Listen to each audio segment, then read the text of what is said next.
Hello, everybody. So, this case is getting crazier and crazier by the day, you guys. My gosh. So, there was a bail hearing that happened recently in this case. And you guys, the judge reduced this man's bail from 2 million to 1 million. His father had the nerve to get on the stand, y'all, and testify. And there's information coming out, you guys, that he's going to allege that self-defense and allegedly claim that he was trying to defend Steven Shakur because there's information that in surveillance showing him arriving to the location with Steven Shakur. I can't say that guy's name for anything. The boxer. Here, let me show a picture of him. He arrives to the bowling location with Steven Shakur. Okay. Then after the shooting happens or the pow happens, he leaves first Patrick flees the scene.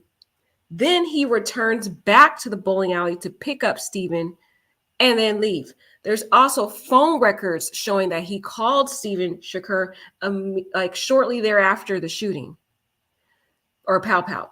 So there is some type of link between Patrick and Steven Shakur involved in this whole mess. And the fact that he calls Steven shortly after he pows in the Migos direction, injuring 3 Migo affiliates. 1, taking the life of Takeoff. 2, injuring the Migos assistant. 3, injuring a woman who was affiliated with the Migos. Then he flees the scene, comes back, picks up Steven, and he actually calls Steven Shakur. So there are some issues there. I think what he's going to try to do is claim self-defense and that he was trying to protect Steven Shakur. But how does that even have anything to do with anything if Migo Bands claims that he punched Lil Cam and his aggression was with Lil Cam and the other guy, Watkins? Steven Shakur was nowhere involved in the physical altercation. So my question is, why did Patrick feel the need to shoot? Because based upon the Migo Band's statement to the police and the officer's observations of the video surveillance, they both confirm that it was someone else who started shooting first, not Migo Bands. So Patrick Clark's self-defense claim is really getting quite frustrating, but that's really what he's going to try to allege. Let's take a look at this bond hearing, y'all. It's a hot mess. This case is getting more and more just crazy. Oh, another thing that I have to say, which is very irritating, is this whole no snitch code. I'm tired of it. I'm just so tired of it. Takeoff or Quavo has been, law enforcement has been trying to contact Quavo, and Quavo is refusing to cooperate. That's frustrating. Quavo, you saw your nephew die in front of you. You saw your nephew's back of his head open in front of you, and you're not gonna testify. It's like this whole no snitch code to me is just, I find it very irritating and frustrating to see that Quavo is not cooperating. He's not speaking to law enforcement. So guys, I don't know. What do you guys think about this case? We begin with big developments in a Harris County courtroom. Today, the suspect in the high-profile killing of rapper Takeoff asked the judge for a lower bond. Investigators say Clark opened fire during a fight over a dice game, and they claim he planned to run to Mexico. Gerald Harris joins us live from the courthouse with more. Gerald. Yeah, Clark has a $2 million bond. His lawyers are trying to get that amount reduced by as much as they can as negotiations continue with prosecutors and the judge. For several hours, Patrick Clark's defense attorneys and prosecutors argued in front of Judge Josh Hill about Clark's $2 million bond amount for a murder charge. Today's hearing was fair, and I believe that it went well. Clark's attorneys, pointing to the Texas state constitution, told the court that the bond amount is way more than what Clark's family could afford. Defense attorneys brought forth witnesses, including Clark's father and a bondsman, to discuss financial implications on the family and if there is a bond company that could handle the high dollar amount. We feel comfortable that if we adhere to the judge's requests and orders, that he will set the bond as a reasonable amount, that the Texas Texas Constitution requires him to do. Prosecutors argued they discovered video evidence linking Clark to being the shooter. Evidence allegedly showing Clark searched on his phone Texas law surrounding friendly fire. Prosecutors also said Clark searched for fake airplane tickets and requested an expedited passport, which concerned the judge that he might be a possible flight risk. I certainly understand the judge's position and the judge's concerns. It is our every intention to dispel of those concerns. Judge Hill requested an affidavit of financial records of Clark. He also wants GPS technology in place that would notify the court of any tampering or violation of bond orders. Defense lawyers are asking for a $300,000 bond if conditions are met. Clark's attorneys also said that when this case moves forward, they're confident in a self-defense claim. Also revealed in open court today was Quavo, another member of the Migos, was part of the argument in the fight that led to the shooting. Defense attorneys and prosecutors say he has not been cooperating. This is terrible, guys. I can't believe it. Not cooperating? Like, your nephew was taken out of this world because of this stupidity of someone who started to shoot. In my opinion, I think it was Patrick Clark who started to shoot. And I think now he's going with the whole theory that he was defending Stephen Shakar. What, if anything, do you think Stephen Shakar has to do with this, guys? Because Stephen Shakar's name is seeming to float a lot around in this case. He has been mentioned to, like I said in the beginning of this video, is that Clark drove with Stephen to the bowling alley. Now, there's also indications that possibly Stephen Shakar could be a mob tie. He's affiliated with mob ties also. That's already well known that he is affiliated with mob ties. So like I said, I still believe that this was an argument between mob ties versus Migos.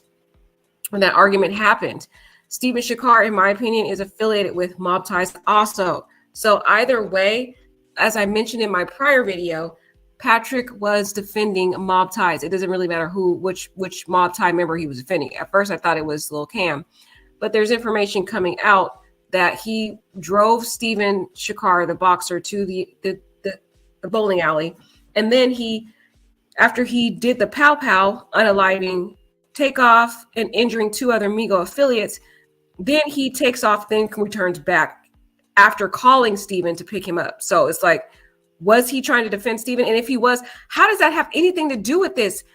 Migo Bands was not assaulting or battering Stephen. Stephen wasn't even involved in this whole situation. Stephen was standing next to Takeoff. That's what I'm saying. That still doesn't make sense. So I'm interested in seeing all this information come out to see really what the details are regarding his self-defense claim, guys, because I'm not buying it. But let's read this article. There's some details in this article that I want to highlight. So judge lowers bail to $1 million for Patrick, man accused of unaliving Takeoff in Houston. Bail was originally set at $2 million for Clark, a 33-year-old Channel View man who had obtained an expedited passport for his December 1st arrest. His attorneys argued he is not a flight risk and that amount is excessive. I don't believe him. And you guys, guess what? Why did his dad went on the stand, you guys, and testify and try to claim it was a family trip. They were all going to Mexico. That is a bunch of BS. That father got on that stand and lied, in my opinion. Family trip. Wow. Okay.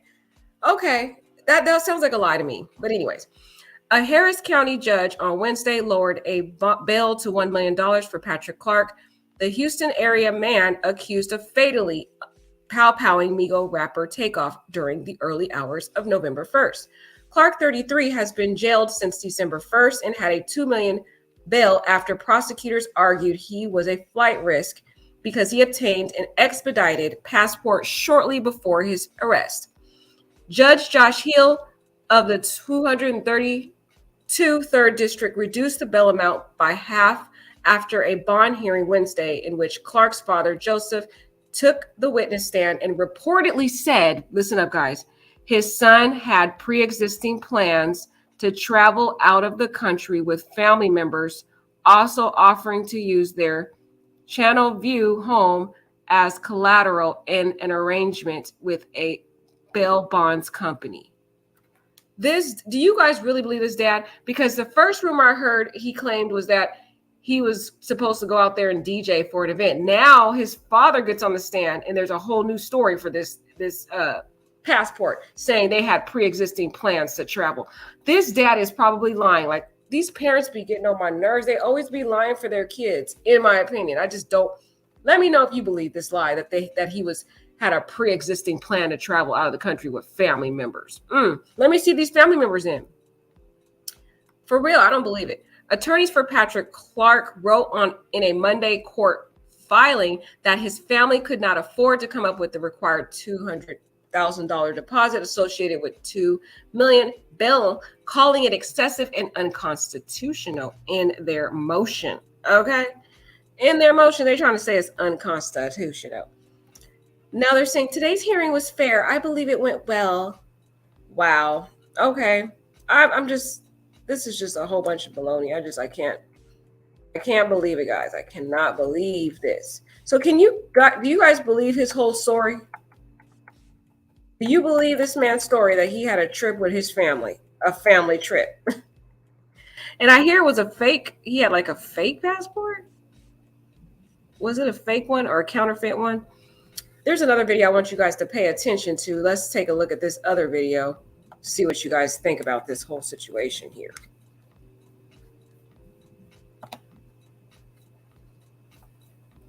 Hold on, guys.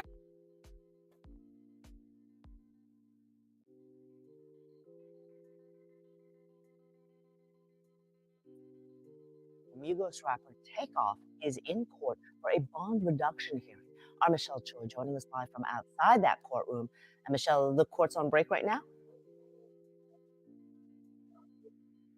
Hey, Sherman. Yeah, that's right. We understand the judge is reviewing material to make his final decision about a possible bond reduction. And I've got to tell you, this is no typical bond reduction hearing. In fact, there's so much to unpack with what's been going on so far. But let's take you straight to some video showing 33-year-old Patrick Clark in the courtroom. He's been in pretty good spirits. He's been listening pretty intently with everything that's been going on. This hearing has been going on for more than 2 hours now. It started at 9 this morning. Clark is charged with murder. His bond is currently set at $2 million. Now, his defense is asking the judge to lower that bond to $100,000, saying Clark and his family cannot afford that amount. Clark's lawyer says he lives with his parents and drives his dad's truck and does not have the financial means. So far, the defense has called 3 witnesses to the stand, including Clark's father, a private investigator with extensive experience in criminal cases, and a bail bondsman. Now, one of the biggest issues prosecutors say is Clark is a flight risk since he'd been planning to head to Mexico after the shooting by applying for an expedited passport. But the defense team says Clark canceled his plane ticket prior to his arrest on December 1st and told the private investigator details about that as well. He's also they also say that he was trying to lease an apartment last month, proving he is not a flight risk. Now, Clark's passport was voluntarily surrendered today. The state so far has also called several witnesses, including the lead HPD investigator in this case, where Clark's phone search history was brought up, including online articles about the shooting that he looked up. And they say Clark also searched his own name and age. Now, back out here live, we'll of course have a lot.